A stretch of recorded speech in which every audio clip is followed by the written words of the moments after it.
Alors bonjour à tous et merci de nous rejoindre sur ce nouvel épisode d'Envers du terrain. Aujourd'hui, j'ai le plaisir d'accueillir Julien Simard, qui est actuellement chercheur postdoctoral à l'école de service social de McGill. Alors, Julien a une double casquette et il va nous en parler aujourd'hui. Il a une maîtrise en anthropologie de l'Université de Montréal et un doctorat en études urbaines qu'il a mené à l'INRS.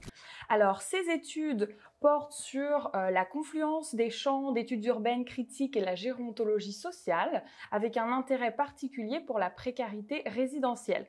Et du coup, Julien fait beaucoup d'ethnographie, notamment en cherchant à rendre visibles les obstacles majeurs à l'application des politiques de vieillissement chez soi, qui sont énergétiquement promues par les différents niveaux de gouvernance. Alors, merci déjà, merci d'être là. Et puis surtout, je vais te demander de te présenter un peu, de nous expliquer ton parcours de maîtrise, de doctorat, puis de ce que tu fais actuellement à McGill en postdoc. Et puis avec un focus sur l'ethnographie, la recherche, et puis qu'est-ce qui te passionne à propos de ça. Parfait. Donc voilà. Ça fait plaisir. Merci de m'accueillir et de m'avoir invité. Le parcours, en fait, ça commence un peu avant. Ça commence même au cégep, donc ce qui est l'équivalent ici du lycée, ouais. Où je savais déjà que je voulais aller en sciences humaines, évidemment. Et j'étais déjà évidemment en sciences humaines, mais je savais pas si je voulais aller en géographie, en sociologie ou en anthropologie. J'avais jamais eu de cours d'anthropologie, j'en ai pas eu au cégep. Ah, ok. Jusqu'à temps que je tombe en Amérique centrale dans une conférence à Managua, au Nicaragua, sur des anthropologues qui avaient fait un terrain. Ok. Avec des jeunes de la rue à Managua, puis là j'ai fait « Oh, ça c'est intéressant ». J'avoue, surtout là-bas en plus. Ouais, c'est ça. Puis là, j'ai fait comme « OK ». Puis là, je me suis inscrit en anthropologie, évidemment. Au début de l'année, je pense 2004, un affaire comme ça. Ok. Et puis là, voilà, commence mon baccalauréat en anthropologie à l'Université de Montréal. Et puis, c'est pas tout de suite, justement, on en parlait justement avant que la caméra commence. C'est pas nécessairement dans la première année, là, au début des études, qu'on va faire du terrain, en tout cas pas à cette époque-là. Maintenant, c'est de plus en plus intégré, des tout petits terrains d'observation, ouais. etc. Sauf qu'à cette époque-là, non. Par contre, tu sais, c'est de s'abreuver des professeurs, de toutes leurs expériences, etc. Et ça donne le goût d'en faire soi-même. Après, j'ai donc tout abandonné. J'ai fini le bac là, en 2008, évidemment. Sauf que j'ai lâché l'université. Après ça, j'étais cette année, je sais pas, c'est plate. J'avais un sentiment d'ennui. Okay. J'avais déjà essayé de faire un mini terrain au Chiapas pour étudier le protestantisme dans les communautés mayas. Oui, ok, ce que je me demandais de Chiapas. Que, évidemment, en tout cas, en fait, c'est dans les communautés zapatistes. Et le jour où je suis arrivé à Mexico, c'était l'état d'urgence parce qu'il y a des grosses manifestations à Tenco. C'était en 2006. Donc là, c'est comme, j'ai pris conscience de, OK, le terrain, mais c'est pas si simple que ça. Hein. Ça se passe pas toujours de la façon qu'on veut. Donc, finalement, cette première expérience vaguement ratée, mais c'était pour un travail pratique de fin de bac, là, c'était pas grand-chose, mais ça m'a un peu, ça m'a pas refroidi, mais ça m'a fait, OK, ça demande un peu plus de préparation que ce que je pensais. Oui, ça t'a mis dans un contexte, qui est différent de ce qu'on apprend. Je voulais aller faire un genre de journalisme d'enquête, tu sais, faire un petit travail de 20 pages et tout, rien de compliqué. Mais bon, ça n'a pas marché, fait que là, bon, du coup, après, j'ai été vraiment tanné de l'université en général. Okay. Vers 2008, donc je me suis pas réinscrit, j'ai fait de la musique pendant 2 ou 3 ans, okay. à temps plein. Mais il y a un matin où je me suis levé puis je me suis dit ça me manque en fait, il y a quelque chose que j'ai pas complété. Et je me suis dit en fait à ce moment-là, c'est né du terrain mon désir de retrouver l'académie, mais l'anthropologie surtout. Ouais. Puis ce terrain-là, c'est venu en fait c'est celui de comment dire, cette envie que j'avais, c'était celle de côtoyer des personnes mourantes. En fait, de voir la mort. Parce que plus en plus, je réfléchissais, j'étais comme en fait... j'ai eu une grosse réflexion sur le colonialisme, en fait, entre 2008-2010, sur l'anthropologie à la maison versus le passé trouble colonial d'anthropologie à l'extérieur de l'Occident, etc. Donc, c'est comme des choses qui m'ont habité. Puis là, en fait, j'ai décidé à ce moment-là, j'étais comme, en fait, non, si je veux faire l'anthropologie, je veux la faire chez moi. Anthropology at home. Pour un peu surpasser peut-être le biais colonial que j'avais expérimenté dans mon terrain raté. Oui, mais oui. Au Chiapas, vaguement, mais j'étais allé plusieurs fois en Amérique latine aussi, donc je m'enlignais quand même là-dessus sur genre, je voulais aller, en fait, quand je me suis inscrit, je voulais aller travailler avec Pierre Bocage, mais qui a pris sa retraite le jour où je suis arrivé en anthropologie. Donc, je savais que je voulais travailler au Mexique à la base. Fait que là, c'était une grande envie, finalement. Je me suis rendu compte que c'était peut-être pas ça que je voulais. Temps d'arrêt, anthropologie à la maison. Je me dis, dans notre société, c'est quoi l'altérité? Où est-ce qu'on la trouve, l'altérité, évidemment? J'avais pas suivi, malheureusement, le cours d'anthropologie du quotidien que donnait alors Marie-Pierre Bousquet. Je sais pas si elle le donne encore. Non. Non, mais là, en ce moment, c'est un autre chargé de cours là, qui le donne, mais ça passe encore de temps en temps. OK, bon. C'est bien. Donc là, je m'étais dit, OK, je vais travailler ici sur des enjeux où je vais être totalement dépaysé, en fait, mais peut-être au coin de la rue. Et je vais travailler sur la mort. Et donc... et pourquoi la mort? Parce que c'était plus... d'où vient cet intérêt? Je sais pas. C'est une volonté de... Je sais pas. Peut-être parce que c'est différent aussi. Ben ouais, c'est pas juste la différence, c'est aussi l'intensité. Tout ce qui vient avec, c'est la ritualité. Ça vient aussi avec des conceptions. C'est comme un fait social total, le mourir, la mort, etc. Donc, pour moi, c'était vraiment intéressant. Puis j'étais comme, justement, c'est un des faits sociaux humains qu'on voit tellement. J'ai passé 4 ans à étudier les rites funéraires ou les rites de passage. Et puis là, j'ai aucune idée de ce qui se passe ici, finalement. C'est donc bien étrange. Oui, non, j'avoue. C'est quoi cette société postmoderne où on comprend rien des choses qui se passent? Donc, je vais aller voir par moi-même. C'était ça mon intuition. Première intuition, c'est une intuition ethnographique. Puis là, j'ai ouvert Naissance de la clinique de Michel Foucault. Et puis là, j'ai commencé mes études sur les soins palliatifs. D'accord. La ritualité funéraire en soins palliatifs avec Robert Crépeau. OK. Donc ça, c'était ici pour ta maîtrise. Oui, c'était donc, j'ai jamais nommé l'endroit exact, mais c'était dans la région de Montréal, dans une maison de soins palliatifs. D'accord. Ouais. OK. Donc, au début, je voulais faire ça en hôpital. Finalement, je me suis rendu compte que les certificats d'éthique étaient très complexes à avoir pour une maîtrise. Pour un doctorat, ça vaut la peine. Une maîtrise, pas vraiment. Parce que tu passes 4 mois ou 5 mois à attendre le certificat. Puis c'est la durée de ton terrain. Ouais, exact. Donc, Ah non, j'avoue. Mais pendant 1 an et demi, je suis allé chaque semaine dans une maison de soins palliatifs. OK. Donc voilà, c'était vraiment le terrain et j'ai laissé le terrain vraiment façonner ma recherche. OK. Donc là, comme ça, à chaque semaine, ça permet, on en reparlera, là, mais plus des questions méthodologiques, mais un temps long qui permet un peu d'être là, mais d'avoir un pied à l'intérieur, à l'extérieur. C'est différent justement que de partir 2 ans dans la forêt amazonienne. Ben oui. D'être complètement coupé, parce que là, c'est à la maison, c'est un autre enjeu méthodologique. Exact. Mais ça m'a quand même permis de voir des choses que j'aurais pas vues ce temps long-là, tu sais, qui est un peu la base de l'ethnographie, hein, le temps long, le temps immergé. La présence, genre... tu sais, l'ennui, en fait. Je pense qu'un terrain réussi, c'est un terrain où on finit par s'ennuyer à un moment donné. Ouais. Ah bah oui, parce que du coup, t'es tellement là que tu sais qui va se passer, donc les gens avec lesquels tu interagis. T'as une certaine satisfaction, mais des fois, tu penses que tu sais qu'est-ce qui va se passer, mais il se passe des choses que t'aurais pas. Non, ça c'est sûr, il y en aura toujours, mais quand t'as atteint ce point-là, c'est que c'est bien. C'est pas que ta recherche est bien faite, mais ça veut dire que t'as fait quand même le maximum de travail que tu pouvais. T'as tiré au maximum ce que tu pouvais, autant toi en tant que chercheur, que ce que tu pouvais prendre au niveau des données et puis rendre compte de ce qui se passe. Exactement. Pour comprendre ce qui se passe, Puis avec ce terrain-là, on en parlera peut-être plus tard parce que je vais finir le parcours, mais c'est quand même complexe. La mort, côtoyer les mourants, la fin de vie, la souffrance. Fait que c'est aussi, à un moment donné, j'en avais assez. Et c'est donc à ce moment-là où j'en avais assez de la mort, un peu. Pas que j'en avais assez, j'enseigne encore un cours qui s'appelle Fin de vie, approche palliative. Je participe à plein de projets de recherche. Ça continue de m'animer, j'écris là-dessus encore.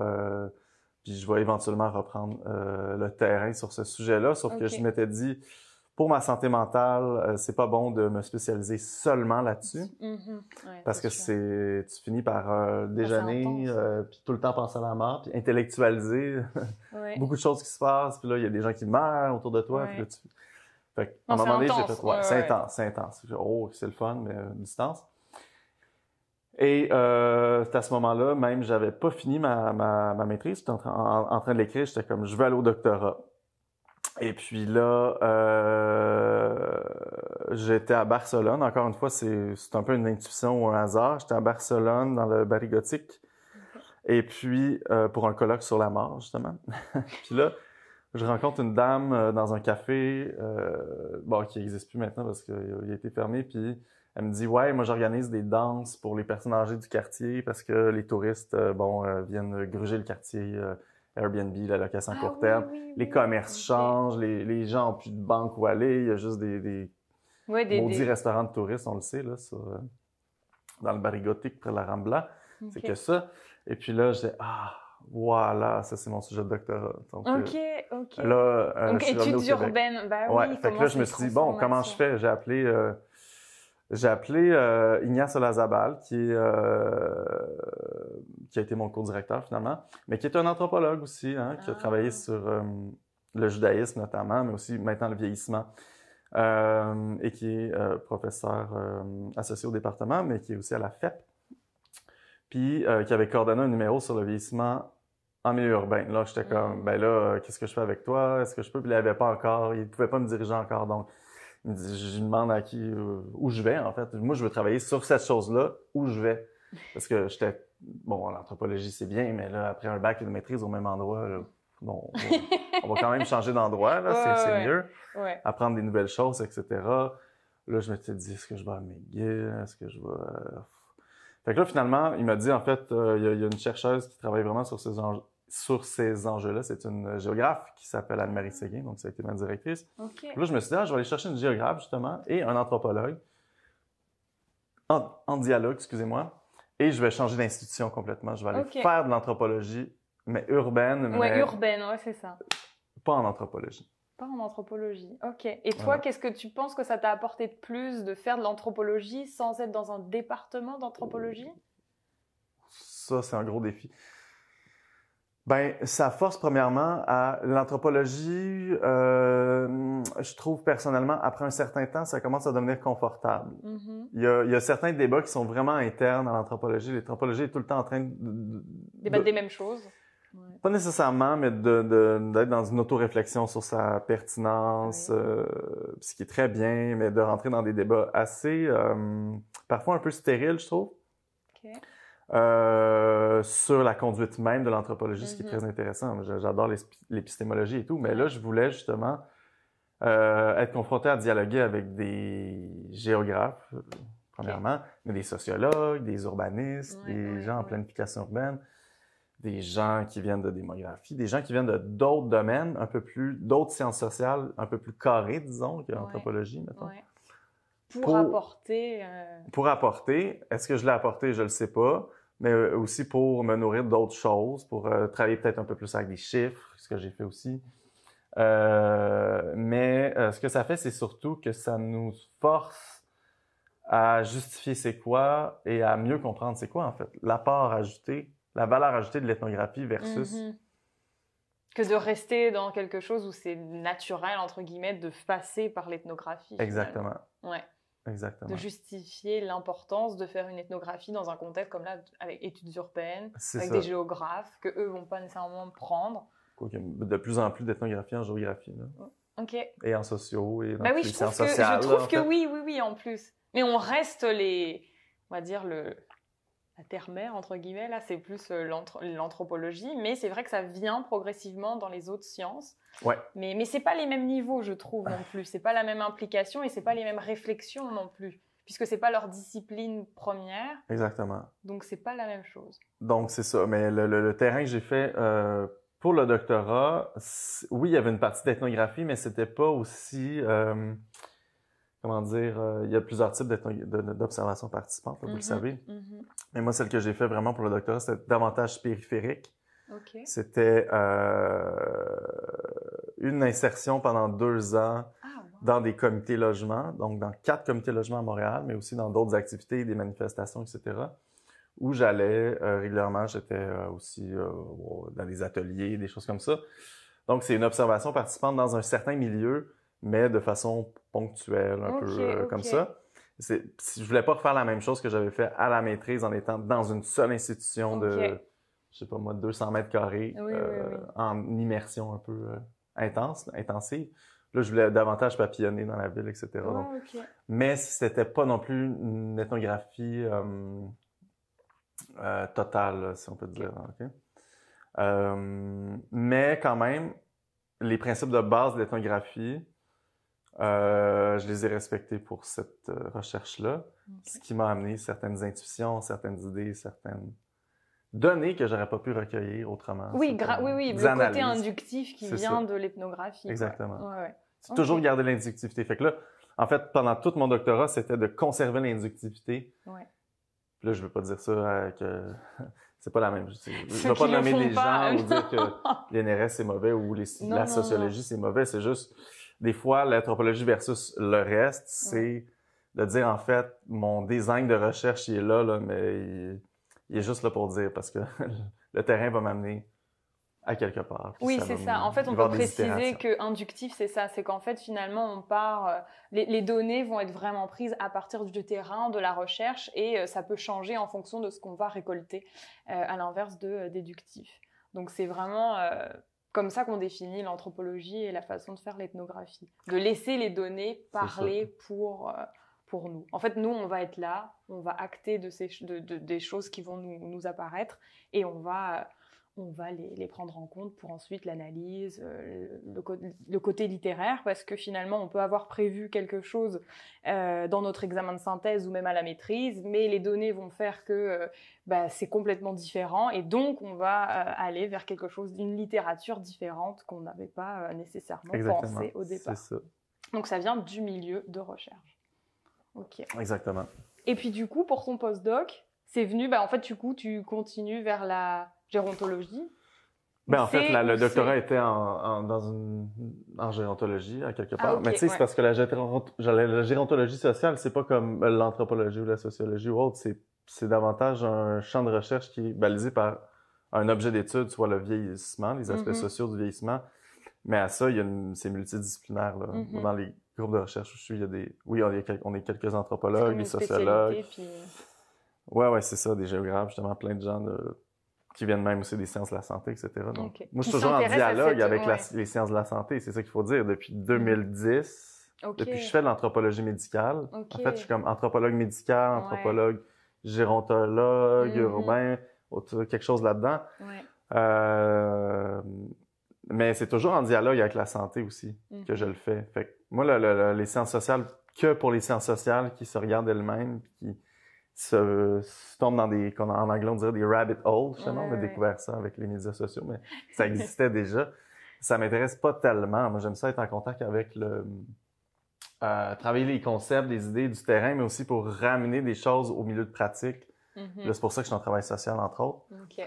Mais j'enseigne à des infirmières, donc c'est comme c'est une science sociale quand même appliquée, là, tu sais. Ok, donc ça c'est intéressant, on pourra en parler. Exact. Donc toujours en dialogue avec les sciences de la santé, le vieillissement, etc. Parce que souvent leur formation c'est plate en sciences de la santé, il manque d'aspects sociaux. Ils vont parler de déterminants sociaux de la santé, vieillissement, fin de vie, etc. Mais il manque des fois des compréhensions de c'est quoi une représentation, c'est quoi des croyances, mais au-delà d'une compréhension vraiment simpliste, là. Les croyances des gens peuvent changer, les identités sont pas fixes, etc. Oui, exactement. Être vieux, qu'est-ce que ça veut dire? C'est pas la même chose pour tout le monde. C'est pas la même chose selon les contextes ethnoculturels, c'est pas la même chose pour chaque individu, etc. Donc, toute cette variabilité-là, c'est d'essayer de l'expliquer aux gens qui sont sur le terrain. Donc, toujours un contact avec le terrain tout le temps. C'est ça qui m'intéresse. Mais c'est pas de partir dans ma tête puis conceptualiser le monde de façon déconnectée. Je trouve ça totalement ennuyant. Donc, le postdoctorat, là, il y a la pandémie. Là. Je sais même pas si on peut vraiment parler parce que à l'origine, je voulais vraiment faire un terrain qui était très, très, très assez immersif, peut-être dans un quartier ou deux. Continuer mon travail, mais le faire avec des personnes âgées, immigrantes et ou racisées. Mais surtout engager des interprètes pour travailler dans des langues avec lesquelles je travaille pas normalement, soit l'anglais, le français, l'espagnol un peu. Mais justement là, j'ai pas pu parce que visiblement on est en confinement, mais donc j'ai réalisé une recherche mais davantage avec des gens dans la fonction publique de la ville de Montréal. Et des organismes communautaires. Donc, en fait, pendant Juste des entrevues. Là. Ouais. Et c'était en ligne ou c'était... Par Zoom. Ok. Donc ça aussi, c'est c'est quelque chose de différent quand on appréhende. Mais là, on était vraiment dans juste des entrevues. Là, oui, de manière mécanique. Grise, là. Oui, là, c'était... Mécanique, mais encore une fois, il y a moyen d'appliquer les mêmes principes inductifs de l'ethnographie à ça aussi, tu sais. Ben, oui, je suis d'accord. C'est simplement que moi, je dirais que quand on est en ligne, on n'a pas tout l'aspect, tu vois, tout ce qu'il y a d'informel, de avant l'entrevue, après l'entrevue, le langage corporel, vraiment comment les gens sont devant nous, en fait. J'ai l'impression qu'on a ce manque. Même si en fait c'est bien parce qu'on arrive à avoir une entrevue et on a des infos avec des gens et puis bon voilà, on n'est pas coupé du monde et les recherches ne s'arrêtent pas. Mais je trouve que c'est pas la même qualité. Enfin, pour moi, c'est pas la même chose. C'est pas la même chose, mais dans le cadre où j'ai fait cette recherche-là qui était pour le Conseil interculturel de Montréal, qui est un avis sur les personnes âgées migrantes avec 10 recommandations pour la ville, tu sais, parce que c'est des choses qu'on peut faire aussi comme anthropologue. Après les études comme telles, c'est des recherches spécifiques, des commandes. À l'UQAM, par exemple, il y a le service aux collectivités. Des recherches commandées, moi, j'apprécie ça parce que c'est de l'anthropologie publique que j'appelle. C'est sûr que j'aurais vraiment mieux aimé aller interviewer les gens en vrai. Mais en même temps, j'aurais pas nécessairement pu mettre toutes ces informations-là dans mon rapport parce que c'est un peu du bruit pour cette commande-là, tu sais. Donc, tu essaies de faire le mieux que tu peux avec la commande puis d'essayer de garder une vision itérative puis inductive dans l'objet que tu étudies puis de pas juste plaquer des choses pour amener justement à la ville, aux décideurs, aux politiciens des aspects qu'ils n'auraient pas vus. Hein. Ah, telle personne m'a parlé de telle chose. Filon, intéressant, je vais pousser. Ouais, j'avoue, c'est clair. Donc, c'est de garder la même approche, mais des fois dans des contextes où c'est même des fois pas possible de le faire. Parce que du terrain long, là, avec... Tu sais, toute cette finesse. Puis justement, dans ma thèse, c'était le fun parce que j'allais chez les gens, on parlait des problèmes de logement. Moi, c'était justement avec des locataires âgés qui vivaient des problèmes de logement. Donc, venez voir, visite, là, je connais les maisons, etc. Donc, ça, c'est vraiment précieux. Oui. Mais c'est aussi ça le terrain, c'est de déterminer qu'il y a plusieurs formes finalement. Il y a plusieurs formes, puis qu'est-ce qu'on veut faire après avec, parce que c'est possible d'écrire de plein de façons et pour plein de publics, tu sais, dans le sens que un terrain, ce que ça produit, c'est une masse infinie de données, mais c'est pas toutes ces données-là qui vont être utilisées de la même manière. Il y en a qui vont juste informer d'autres choses, informer des visions, venir placer des compréhensions, mais on va pas nécessairement les reproduire comme telles. On macère tout ça, puis ça donne quelque chose à la fin de lisible et d'agréable. Allez, est-ce qu'on veut s'adresser juste à des anthropologues? Ça, c'est une chose. Moi, j'ai décidé que c'était non, ça m'intéresse pas. Pas en 2021, 2022, alors que la Terre est en train de... Je vais pas dire exploser. Non, ça sera pas explosé, mais tu sais, je pense qu'il y a une urgence, là. Il y a des problèmes sociaux urgents sur lesquels il faut agir. Puis moi, j'ai décidé de, faire de l'ethnographie, mais d'apporter cette vision inductive-là pour faire des trucs qui vont un peu puncher, tu sais, dans la société civile québécoise, mettons. T'sais. Est-ce que du coup, ça viendrait alors avec ce que tu disais d'anthropologie publique? Est-ce que c'est ton choix Parce que j'ai vu justement que tu publiais aussi dans Le Devoir, des choses comme ça. Donc ça veut dire que pour toi, j'imagine que tu publies d'un point de vue académique, tu fais des conférences, mais tu veux aller aussi en dehors de la sphère académique finalement. Absolument, oui. Ok. Et ça, quand est-ce que tu as eu cette révélation, entre guillemets, ou cette envie? Est-ce que c'est fait avec le postdoc ou même avant? Non, toujours. Ok. J'écrivais déjà dans le journal du département qu'on avait créé, un des multiples journaux qu'il y a eu. Mais après, je me suis mis à écrire dans d'autres types de revues, là, des revues un peu grand public ou pour des milieux de pratique, des choses comme ça. Donc, toujours faire un dialogue avec la société civile parce que sinon, je trouve que notre travail d'universitaire justifie bien le fait qu'on est dans des tours d'ivoire, là. C'est quelque chose qui m'intéresse pas du tout. Donc, oui, c'est ça. Donc, redonner un peu à la société civile le savoir que tu accumules en faisant les ethnographies et puis redonner finalement... Exactement. Et pas garder ça au niveau de l'académie, quoi. Exact. Mais ça vient dans l'écriture aussi. C'est que si on reste dans les débats hermétiques, puis l'écriture un peu comme... très académique, très formelle. Très académique, très formelle. Mais même, c'est pas obligé d'être très académique, très formel, au sens où on l'entend. Ça peut être aussi très niché, comme je pense à certaines ethnographies de la Californie, de Berkeley, comme le postmoderne, où est-ce que finalement on lit un journal intime, là. Oui. Ben, j'aime le postmodernisme, c'est pas ça que je veux dire. Mais là, ça aussi, c'est sans grand intérêt, selon moi, là. C'est comme, bon. Il y a un mélange des deux à faire. Il y a un doux équilibre entre j'ai vécu ça, j'ai un rapport intime au monde, puis aux gens à qui j'ai parlé, puis aux phénomènes sociaux que j'étudie, et des faits qui permettent aux gens de comprendre les choses, les phénomènes, et peut-être d'agir sur ces phénomènes. OK. Voilà. Non, c'est intéressant. Alors du coup, est-ce que tu peux nous parler un peu plus d'un point de vue méthodologique, de ce qui s'est passé en maîtrise, doctorat, comment tu as préparé la recherche, comment tu as fait ta recherche, et un peu aussi, une fois que c'est fini, comment on s'extrait du terrain et on revient à une certaine forme de, pas normalité, mais ce que je veux dire, c'est qu'on sort de ce terrain. Est-ce qu'on en sort vraiment? Est-ce que tu en es sorti? Comment tu as vécu tout ça? OK, c'est ça. C'est quand même deux recherches très différentes. Mais à la maîtrise, ben évidemment, j'ai tout lu ce qui existait là sur tout ce qui a été vaguement ethnographique dans des hôpitaux, des maisons de soins palliatifs, de fin de vie, etc., depuis les années 50. Là. OK. Fait que c'est de tout lire, premièrement. Ce qui existe sur ton sujet ou quelque chose qui tourne autour. Et puis là, aller sur le terrain avec une vision. Moi, ce qui m'intéressait, je savais que je voulais comprendre les rites funéraires en soins palliatifs, mais j'avais aucune idée de ce que j'allais trouver. Puis peu importe Est-ce qu'il y avait un aspect religieux ou pas du tout? Ben, ça faisait partie de mes questionnements. Okay. Est-ce qu'il y a une religiosité? Si oui, ça prend quelle forme? Comment on parle des choses? Est-ce qu'on peut dire que c'est un rite de passage vers la fin de vie? Ou pas? Oui, c'est ça. Okay. C'est une question assez ouverte. Puis, je veux dire, on aime les questions ouvertes. Là. C'est important de les garder. Puis la réponse, ça peut être non aussi. Dans le sens, ça peut être non, mais, ça peut être oui, mais. Je veux dire, c'est travail des hypothèses ou est-ce qu'on veut juste valider notre hypothèse? Mais ça, c'est plus en sociaux, justement. C'est pas intéressant. Fait que là, c'est d'aller dire, j'ai l'impression qu'on va trouver quelque chose qui a rapport à ça, mais ça veut pas dire que c'est ça qu'on va trouver. Oui, non, on se questionne et on voit ce qui se passe. Exactement. Fait que là, ben, ça a été de comprendre un peu à quoi j'avais affaire, là.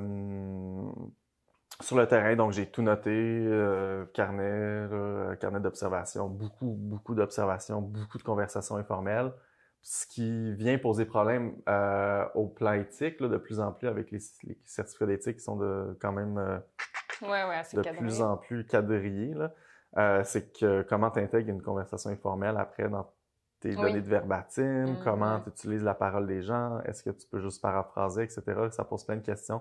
Fait que là, j'essaie de refaire des entrevues individuelles avec des gens avec qui j'avais eu des conversations formelles. Ce que j'ai fait, je suis allé en faire chez eux aussi pour changer d'endroit. Parce que les gens, quand ils sont en contexte social, on est tous comme ça. Mais c'est différent, c'est pas la même. Ouais, mais les gens vont pas me parler contre leur employeur pendant que je suis dans leur milieu de travail, tu comprends? Non. C'est ce qu'on appelle l'effet... Ben, il y a l'effet de clic qu'on appelle, entre autres, mais il y a aussi cet effet-là où la personne ne te parlera pas des mêmes choses selon où vous êtes, à quel moment de la journée, dans quelle disposition. Donc, c'est ça. Mais c'est d'y aller, premièrement, avec, comment on dit en anglais, un fade-in.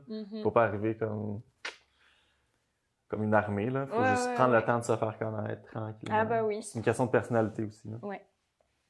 Donc, moi, c'est ma façon de fonctionner. Fait que là, je me fais connaître, là, on commence à parler, etc.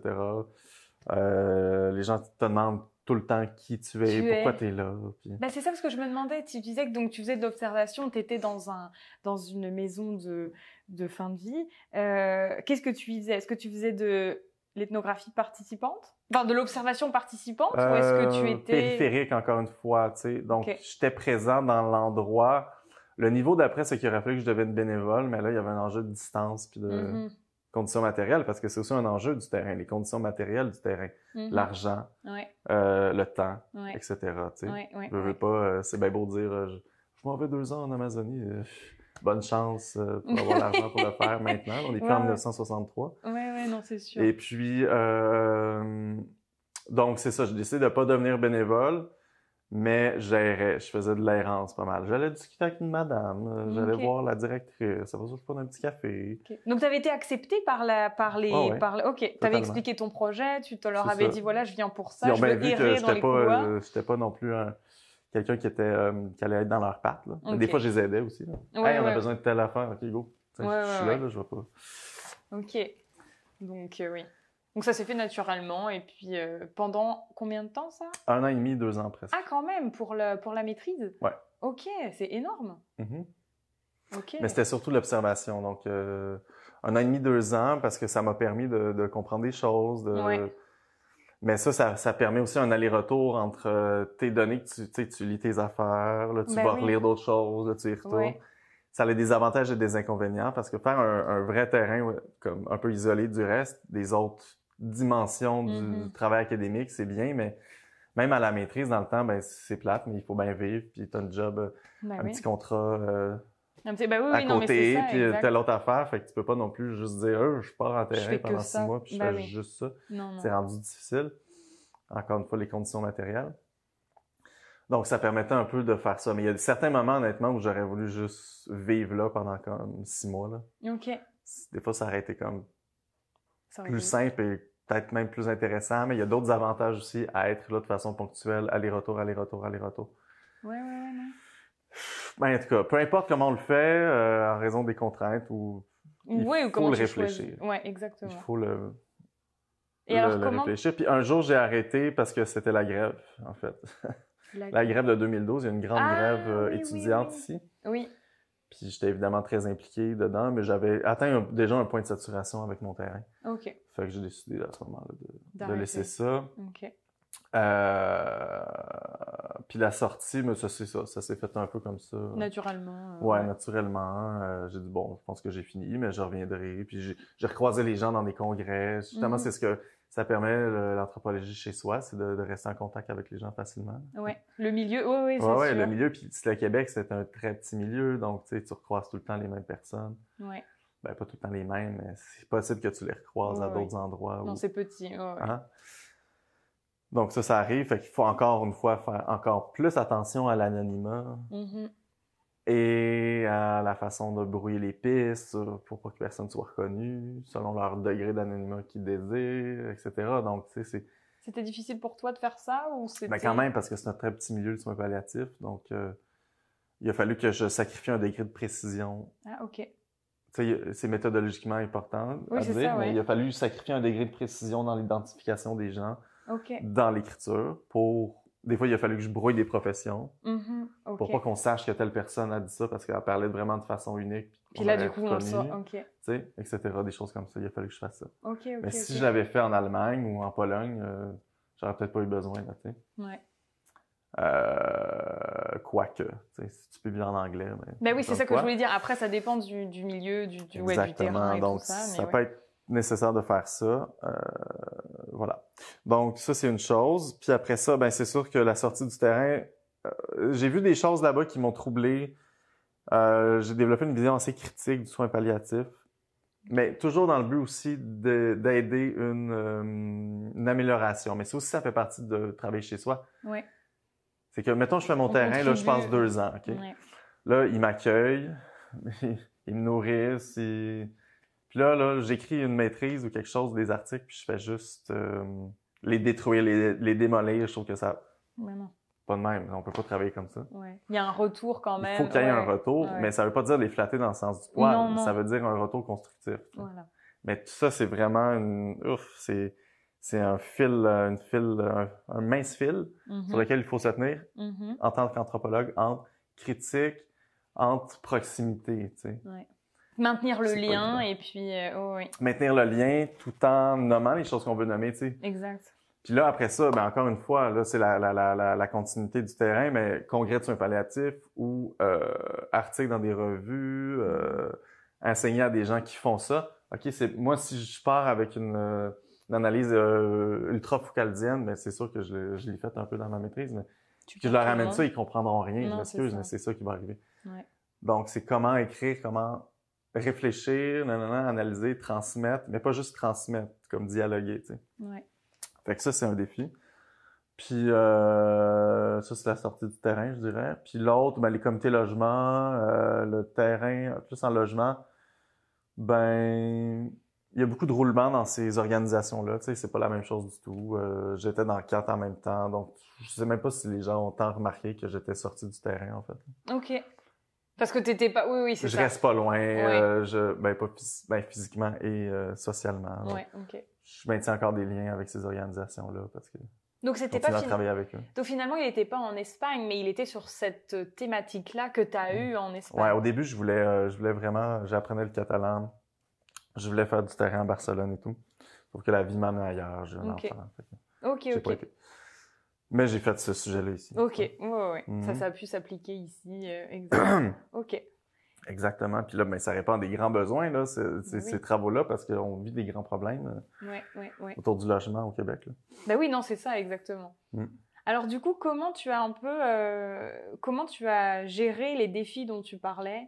Tu disais au niveau de l'écriture et la restitution de ce que tu as, des données récoltées et de la relation que tu as tissée. Ouais, en testant en fait, en allant me mettre en position d'inconfort. OK. Parce que c'est ça le terrain, tu sais. Oui. C'est une position tout le temps inconfortable. Exact. Mais pas juste le terrain, mais la relation avec la recherche. Puis, ben, d'amener ces réflexions-là, j'ai fait un atelier dans la maison de soins palliatifs où je travaillais pour amener mes premières analyses, par exemple. OK. Puis là, je vois premièrement, si les gens, ils comprennent. Deuxièmement, ouais, c'est ça. La réception. Exactement. Tout ça, ouais. Fait que là, c'est toujours d'aller confronter ce qu'on a. OK, donc pour toi, c'est... En chemin faisant. OK. Donc pour toi, le terrain, est-ce qu'il t'a quand même apporté quelque chose de positif et de constructif pour toi ou c'était uniquement inconfortable? Ah non, mais c'était génial. C'était sur tous les plans, là, autant personnel, au plan intellectuel. C'était un bon choix de faire ça à la maîtrise, de prendre une institution parce que c'est un milieu fermé. Là. C'est pas justement une ville. Oui, non, c'est ça. Un quartier. La spatialité du truc fait que les observations sont plus faciles. Souvent, en fait, les gens prennent, puis j'ai donné des cours de méthodologie pas en anthropologie, là, mais en études de conflit. Donc, au niveau de la maîtrise, puis c'est ça. Donc, les gens, souvent, ils prennent des trucs vraiment trop larges, là, vraiment trop ambitieux, mais less is more, comme en anglais on dit. Il vaut mieux se concentrer sur un terrain, surtout pour la maîtrise, sur un terrain réaliste, où on va vraiment serrer le citron, là, on va aller chercher tout ce qu'on peut, la situation, des relations, des problèmes, des conflits, des normes, des valeurs, des représentations, des discours, peu importe. Mais dans des petits terrains, il y a souvent beaucoup plus de matériel qu'on pense, puis des fois, ce matériel-là va être mieux analysé parce qu'on aura pris le temps de l'observer à fond, quoi, finalement. Ouais. Parce que l'échelle est beaucoup plus accessible. Exactement. Exact. Donc ça a été une bonne idée. Après ça, la sortie du terrain de doctorat, c'est ça, comme je te dis, je remarque pas vraiment. Je sais même pas si je suis vraiment sorti du terrain encore ou pas. Là, tu assistes plus à des réunions techniquement. Non. Mais il y a un certain niveau de saturation. C'est comme on l'a évoqué au début. Il y a un moment où on atteint une saturation où est-ce que, je pourrais prédire ce que la personne va me dire quasiment. Ouais. Puis finalement, c'est ça qu'elle me dit. Donc, je pense que j'atteins la saturation à ce moment-là. Ouais, OK. Mais comme plusieurs anthropologues au département font, qui travaillent ailleurs qu'au Québec, ils vont à chaque été, par exemple, peu importe où, en Asie. Mais ça aussi, ça permet c'est des périodes d'intensité, mais qui permettent après un recul. Tu reviens, tu repars, tu repars. Ouais. Qui fait que pendant l'année où t'étais pas là, t'as réfléchi à d'autres choses, t'as relu des trucs, et une fois que tu reviens, même autant les entrevues que tes observations sont enrichies et tu regardes d'autres choses ou tu penses à autre chose. Parce qu'il y a un moment où on voit plus rien. Non, exact. Il y a un moment où on arrive, on rentre dans la forêt, là. Ouais. La forêt de la connaissance, puis on voit juste des arbres, on comprend plus rien. Mais c'est à ce moment-là qu'il faut rester. Il faut pas abandonner. Il y a du monde qui abandonne ou qui se sentent déstabilisés parce qu'ils se disent mais je comprends plus rien à ce que je fais. Ma recherche ça fonctionne plus, tout marche plus. Puis c'est ça justement qu'il faut enseigner, puis c'est ça que j'enseigne aux gens. Quand je donne des cours de métaux, c'est de dire c'est correct. En fait, c'est la preuve que tu es à la bonne place. C'est normal d'arriver au moment où tu comprends plus rien. C'est que ça fonctionne. Ouais. Si tu savais vraiment trop ce qui se passe, ça serait pas normal. Ouais. Ça ferait que tu manques d'écoute face à ce qui se passe devant toi.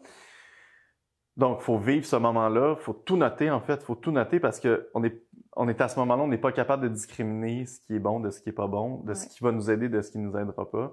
Donc, c'est pour ça qu'il faut absolument tout noter, tout prendre, tout mettre ça dans un immense tas, puis après, quand c'est fini, on s'assoit puis on classe. Ouais, c'est ça, j'avais demandé qu'est-ce que tu fais pour leur dire de continuer et pas d'abandonner. Parce que peut-être qu'il y en a qui sont un peu, malgré qu'ils prennent tout en note, peut-être que il y en a qui ont quand même cette envie d'arrêter parce qu'ils comprennent plus rien.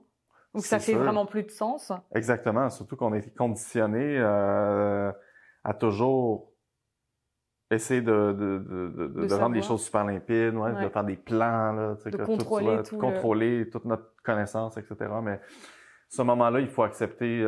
C'est vraiment, je pense que c'est ça. On parlait tantôt du fait que le terrain est un peu un rite de passage en anthropologie. Je pense que c'est exactement ça.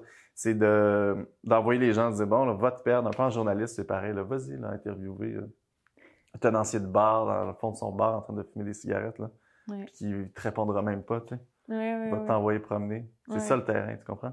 C'est se faire envoyer promener par du monde, c'est se faire dire ah, j'ai pas envie de te parler, tu m'énerves. C'est ça.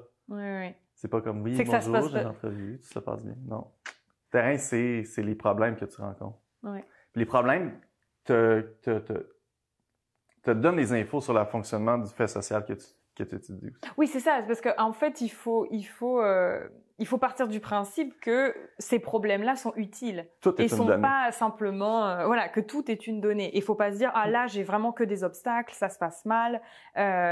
Mais, oui, je reprends rien. Le processus est une donnée. Voilà, exactement. Ah, telle personne veut pas me parler. C'est pas parce qu'elle t'aime pas toi, elle te connaît même pas. C'est dans pourquoi, dans quel contexte. Essayer de comprendre les choses. C'est parce que on m'a mis en clic avec la gang qui accueille des chercheurs puis que ça les intéresse, puis il y a l'autre moitié de l'équipe dans l'organisme où je suis, peu importe, qui veut rien savoir. Ah, ok, c'est ça. C'est intéressant, tu sais, je le note. Puis moi, à la maîtrise, justement, même, j'ai noté le nom des disques de musique qu'il y avait pour essayer de comprendre un peu c'était quoi l'éthos de la mort. Là, j'ai remarqué qu'il y avait juste de la musique douce, tu sais. Tout est une donnée, tu sais. La couleur du tapis est une donnée, l'espace physique est une donnée, le son est une donnée.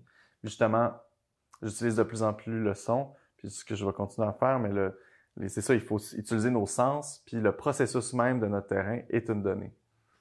OK. Donc ça, oui. Qu'est-ce qui se passe? Est-ce qu'on est accueilli? Est-ce qu'il y a des portes qui sont fermées, des portes ouvertes?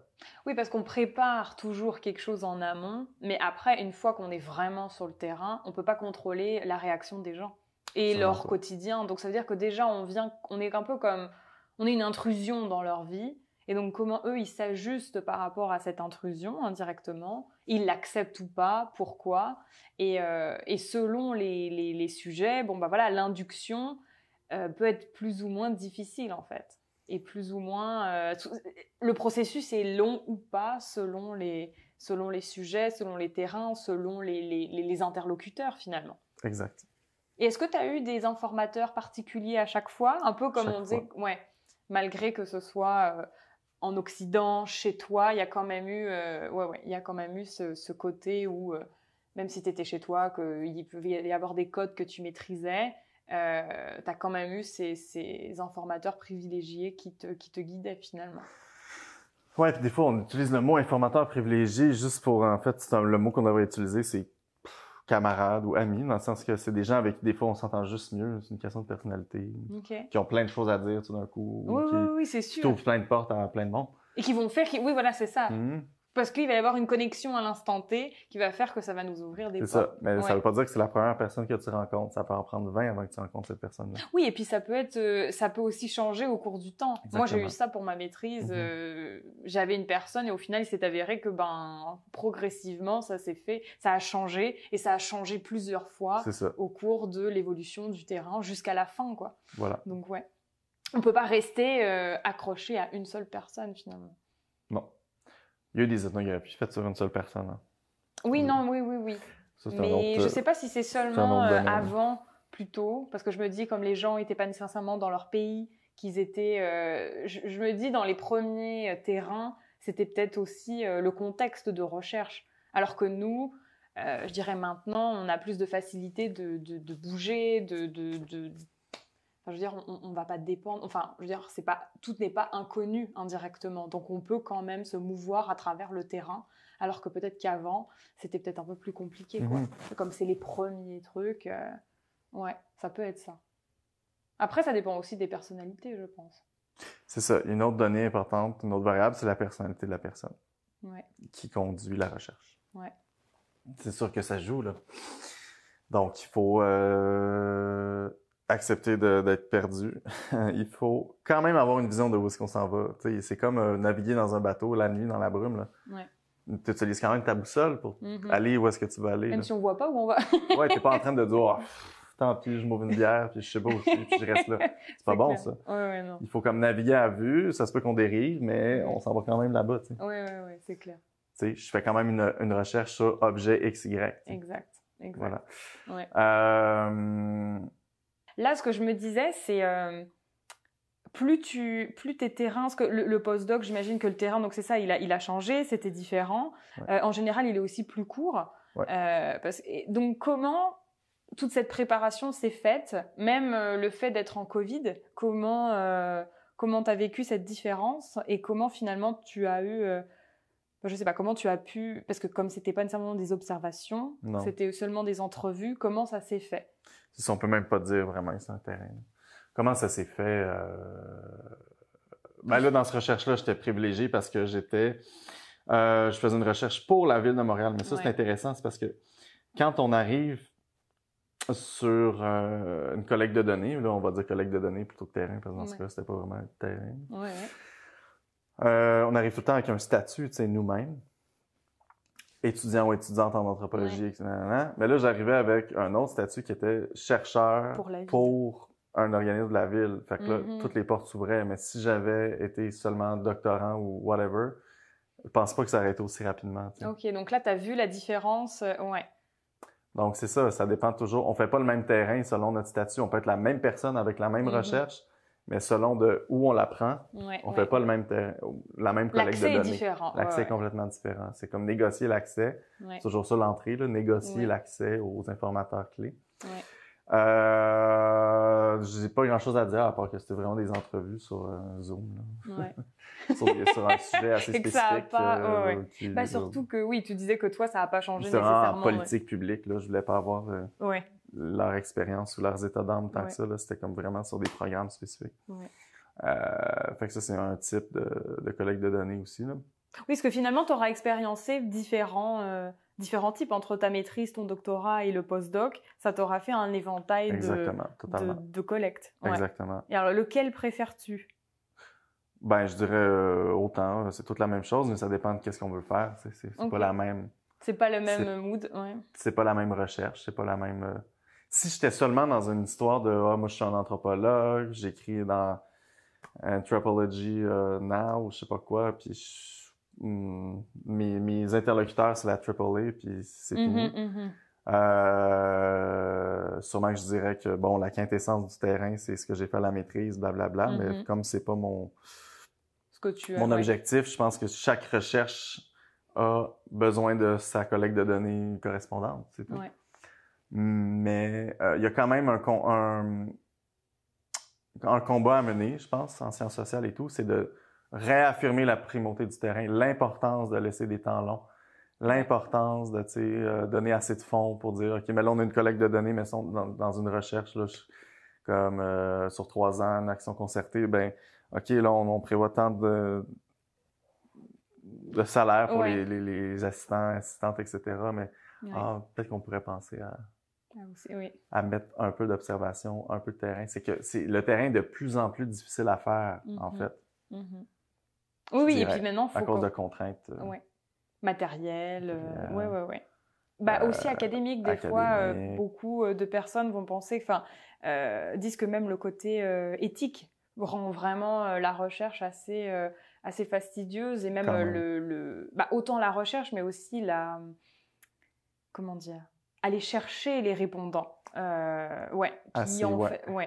Comme le milieu, comme tu disais, médical ou hospitalier, est d'autant plus... c'est pas facile. non. Très facile. Très facile, Ils sont mais tout le pourtant... temps habitués à signer des affaires. Oui, mais pourtant, quand on veut aller faire quelque chose vraiment où il faut un autre certificat d'éthique pour les CIUS, les choses comme ça. OK, c'est ça. Mais quand tu as le certificat du CIUS, après, oui, aller chercher une les fois gens, c'est fait, oui, mais celui-là, il est dur à aller chercher. Il est très dur à aller chercher. C'est Nagano et tout ça. Donc, c'est très compliqué. C'est ça. Mais une fois que tu l'as, tu l'as. Donc, c'est parce que pour l'avoir en tant que tel, c'est même un processus d'entrée sur le terrain qu'on peut documenter parce que là, tu as présenté ton projet de recherche. Il faut que les autres spécialités de la santé sur ton projet. Mais ça, c'est la même chose en STS, en Science and Technology Studies, où est-ce qu'il y a beaucoup d'anthropologues, d'ailleurs, notamment à McGill. Où est-ce que là, ça va être faire du terrain dans un lab de recherche en neurologie ou, mettons, expliquer pourquoi. Un lab de recherche sur l'influenza A. Puis... Mais là, c'est ça l'anthropologie aussi. Sinon, c'est bien trop confortable, selon moi, de faire comme... On l'a tout de suite. Ouais, mais même le truc colonial, il marche plus avec les peuples autochtones. Genre, je peux débarquer dans n'importe quel village, puis sans avoir le consentement des gens, quasiment, puis juste débarquer, puis faire mon petit truc. Ça marche pas comme ça, là. Ça marche pas de même. Si tu veux travailler dans une communauté autochtone au Québec, au Canada, ailleurs, tu as une réunion avec le conseil de bande, faut que tu présentes. Ils prennent pas n'importe qui, ça dépend de ce que ça va nous... Tu sais, donc ça, c'est très important pour moi aussi parce que ça oblige à penser à la restitution des données puis à pas faire du pillage de données. Oui, c'est clair. Mais ça, c'est pas quelque chose qu'on parle suffisamment dans les cours ou le pillage. Ça, c'est comme tu disais, des fois, les débats peuvent être un peu stériles en anthropologie, mais je trouve que ça nous permet quand même, il y a un certain renouvellement parfois du débat en fonction des sujets et des nouveaux projets. Totalement, en fait, c'est tellement vaste. Parce que c'est ça. On peut pas homogénéiser. Non, c'est ça. On est quand même obligé de se reposer des questions, même avec tout ce qui s'est passé avec le hashtag MeToo, avec aussi la position du chercheur, parce que la même recherche que tu fais, homme, femme, il y a une distinction. Complètement personne de couleur, pas de couleur, voilà. Complètement qui vient d'ici ou pas d'ici. Enfin. Puis l'anthropologie est très blanche, d'ailleurs. Et c'est ça. Donc en fait, il y a tout un... Parce qu'après, je me dis peut-être que l'accès a aussi été peut-être facile ou pas. Je sais pas quel était le milieu dans lequel tu as fait la fin de vie. Est-ce que c'était dans une maison de Québécois blancs? Donc voilà, peut-être que toi, homme blanc québécois, ça, voilà, c'est quelque chose qui a dû qui a favorisé ton accès aussi, j'imagine. C'est certain. Mais le fait que j'étais un homme, c'était particulier parce que ils sont pas habitués de voir des milieux très féminins. Oui, oui, la douceur techniquement est attribuée au féminin. Mais oui, le fait que je sois homme blanc, cis, etc., ça a facilité évidemment l'entrée sur ce terrain-là. Fait que c'est toutes des questions à se poser là, sur... méthodologiquement et puis même quand on écrit, j'imagine. Ouais, c'est jamais possible d'arriver à quelque chose de parfait. Il n'y a pas de perfection, mais ça fait partie. C'est ça. Et c'est quelque chose que tu penses au moment où tu réfléchis à un projet aussi? Tout le temps. Ouais. Même pour la ville, par exemple? Parce que là, même si tu as les accès, comment ça se passe? Parce que là, du coup, même si c'est une commande ou que c'est un contrat ou peu importe, je me dis, comment tu... Est-ce que c'est des choses qu'ils vont ressortir dans le rapport de recherche ou pas ou... Non, il n'y a pas de place pour l'autoréflexivité du chercheur dans un rapport comme ça. OK. Mais ces données-là m'appartiennent, fait que je vais peut-être écrire autre chose avec. OK, oui, tu as le droit quand même de... OK. Fait que ça aussi, c'est un autre enjeu, c'est de négocier toi, tes données, j'essaie de trouver le mot, mais le fait que tes données, ils t'appartiennent. Oui, OK. Bref. Mais c'est ça, fait que dans des rapports de même, là, il n'y a pas de place pour les émotions. Mais il y a un autre aspect qui est important, c'est les émotions dans le terrain, justement. Puis...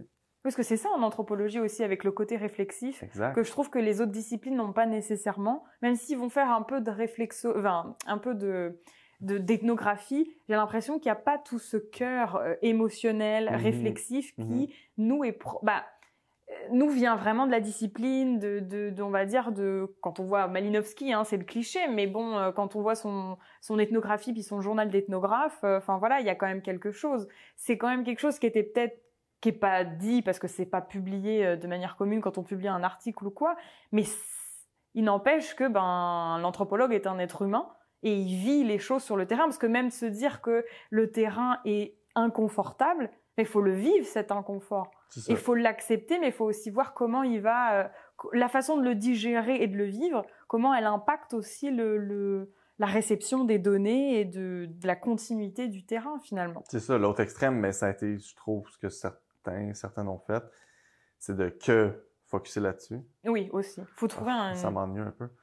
Mais c'est un équilibre, selon moi. Oui, c'est ça. C'est ça. Parce que, ouais, c'est ça. Des données, entre guillemets, pures, qui ont été, on dirait, non, c'est la question de qui débarquent l'objectivité du ou ciel, pas. là, ça marche pas non plus. Ouais. Ils ont été recueillis d'une certaine manière, dans une certaine souffrance. Ouais. Oui, ça c'est le débat objectivité, subjectivité, comment on recueille les données, comment elles sont retranscrites. Mais c'est ça qui est bien en anthropologie, c'est que ça fait longtemps qu'on est passé par-dessus ça. Mais là, quand tu arrives devant d'autres disciplines qui te ramènent l'objectivité, tu fais comme, bon, oui, on commence par où? C'est ça, c'est ce que j'allais dire. Mais ça force à, justement, à réarticuler ces choses-là qu'on prend pour acquis trop souvent. Exactement. Éthique, OK, les échelles d'interprétation. Ouais. On rentre dans la phénoménologie, c'est notre meilleur outil, finalement, c'est quasiment la philosophie. Non, mais c'est ça aussi qui est bien avec l'anthropo, c'est que c'est un peu de tout. Il faut savoir l'histoire, il faut savoir, comme tu dis, la philosophie. Quand tu vas être dans certains milieux, il va y avoir des choses urbaines, géographie, tout ça. Donc, c'est quand même assez multidisciplinaire. Enfin, on est de l'anthropologie et on a notre méthode, on a notre ethnographie, on a tout ça, le qualitatif, l'inductif, mais après, on vient se rattacher à d'autres choses. Les anthropologues, un anthropologue ou une anthropologue qui connaît pas l'histoire de son terrain, ne mérite même pas d'être anthropologue. Oui. Non, ça c'est sûr. Fait qu'il faut jongler avec l'histoire, la géo, toute la démographie, les chiffres, n'importe quoi. On est comme au centre de tout. Ouais. Alors, est-ce que tu aurais un conseil à donner aux personnes qui nous écoutent, qui sont ou pas du milieu, qui s'intéressent à l'anthropologie, au terrain, puis aussi, par exemple, aux étudiants du baccalauréat ou de maîtrise, qui envisagent un terrain ethnographique? Qu'est-ce que tu peux leur... je dirais plusieurs choses. Je dirais premièrement, lire l'excellent livre de Stéphane Beau et Florence Weber. Je pense que c'est Florence. Ouais. Beau et Weber, là, tu sais, qui est quand même un bon petit manuel là, de terrain. C'est intéressant, même qui aborde des enjeux pratiques, là, le son, les outils, avoir un cahier où est-ce que tu notes deux types de... Tu sais, un cahier où est-ce qu'à gauche, tu vas noter des intuitions personnelles ou des observations, l'autre des analyses.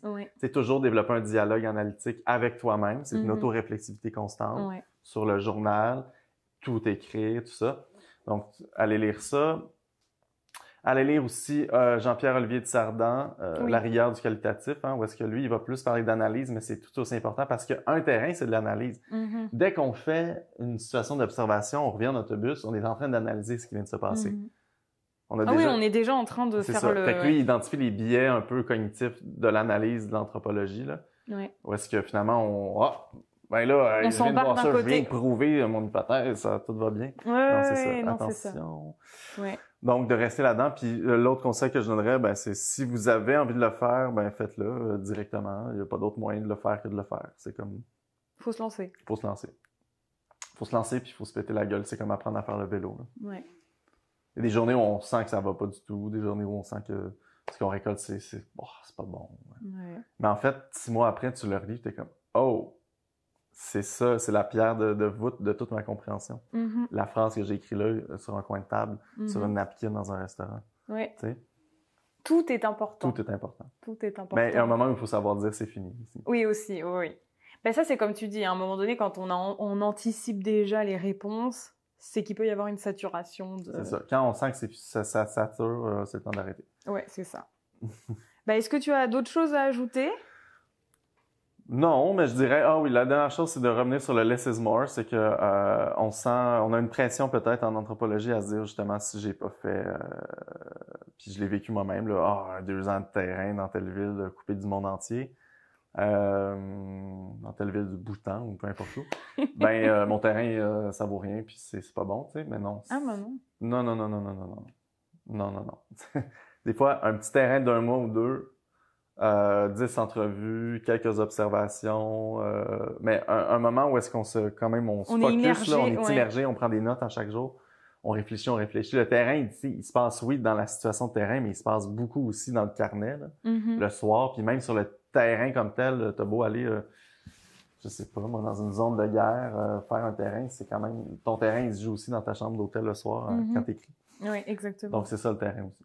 Oui. C'est pas nécessairement la durée non plus, ni le... Non, c'est ça. Ou le lieu, C'est ça. Il y a plusieurs échelles de terrain. Puis quand on commence, ça sert à rien d'aller se mettre dans une affaire trop gros. Où est-ce qu'on va avoir de toute façon bien trop de données à analyser. Ouais. Puis qu'on va passer 4 ans à faire quelque chose qui aurait pu en prendre 2, 2 et demi, puis qui aurait été vraiment bien, puis bien fait. Ouais. C'est Essayer une de question bien... de calibrage, là, tu sais. Ouais, pour pas non plus se perdre et puis que Exact. ça reste de qualité. C'est ça. Exactement. Voilà.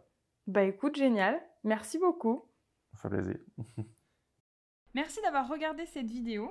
Abonnez-vous pour ne pas manquer les prochains épisodes et n'hésitez pas à partager si vous avez aimé ce sujet.